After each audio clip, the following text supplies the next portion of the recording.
Hello everybody, and once again welcome back to How to Guide YouTube channel. Today in this video I'm going to show you how you can sign up in DraftKings, so make sure you follow my step till the end. First of all, you need to search for DraftKings in Google. Now right after that, you will be able to see a link at top on in the screen where you just need to click on it and you will be redirected to the official page of DraftKings, where you can see login sign up option at top right corner. Just click there and you will be redirected to the official login page of DraftKings, where you can see sign up option at top right corner. Just click there and you will be redirected to the official sign up page of DraftKings, where it is asking us for our email address, our username, our password, and our phone number. So let me show you an example, and make sure to check mark this box.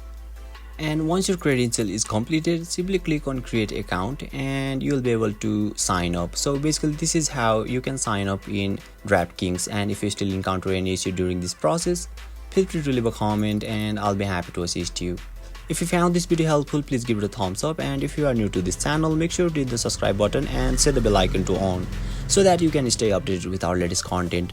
Thank you for watching and I'll see you next time.